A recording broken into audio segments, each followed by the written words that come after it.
Hi, welcome back to Ajees creation. ഇന്നത്തെ video പ്രാർത്ഥനയോ പരസ്യമോ കണ്ടു നോക്കുക, അഭിപ്രായം പറയുക.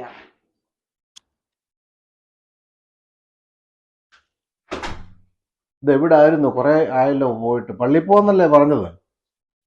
ഒരിടത്ത് പോയി കഴിഞ്ഞാൽ അവിടെ തന്നെ ഞാൻ കിടക്കും.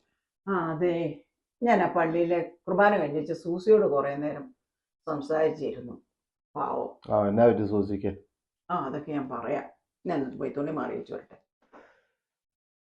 എന്നാ സൂസിയുടെ ആനിയുടെ മറ്റേ ഏതാണ്ട് കാര്യം പറയാണെന്ന് പറഞ്ഞേ. സൂസിയുടെ കാര്യം പറഞ്ഞു. പാവം. എന്നാ പറ്റി? അവള് ഇന്ന് പള്ളിയിൽ നിന്ന് അപ്പോഴും കരച്ചിലായിരുന്നേ. പിന്നെ ഓസിയൊക്കെ പൊക്കിയപ്പോ ഭയങ്കരമായിട്ട് കരച്ചിലായിരുന്നേ. ആൾക്കാരൊക്കെ കാണുകയല്ലേ?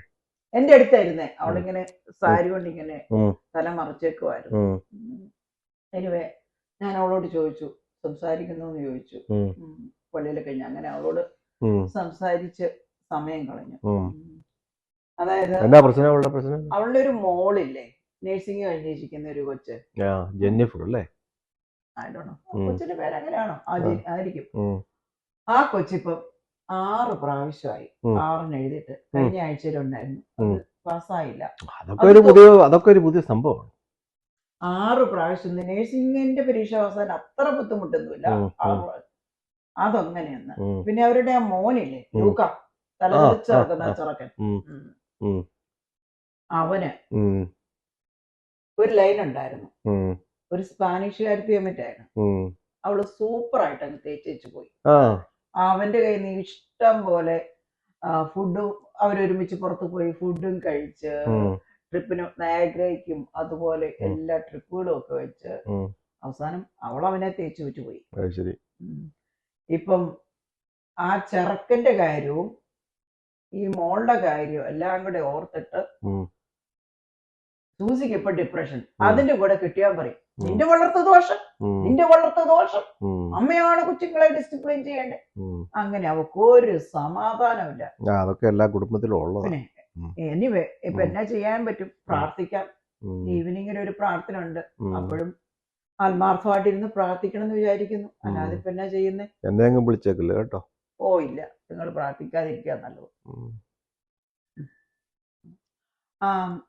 ഓൺലൈൻ പ്രാർത്ഥന തുടങ്ങാൻ പോവാ കേട്ടോ. നിങ്ങൾ മിണ്ടാതിരിക്കണം. അല്ലെ ഞങ്ങൾ എന്റെ കൂടെ പ്രാർത്ഥനയ്ക്ക് കൂടുന്നോ? അയ്യോ വേണം. ഓക്കെ, പ്രാർത്ഥിച്ചാൽ മതി. നോക്കട്ടെ, എല്ലാവരും വന്നോ നോക്കട്ടെ, ഒന്ന് ഡയൽ ചെയ്ത് നോക്കട്ടെ.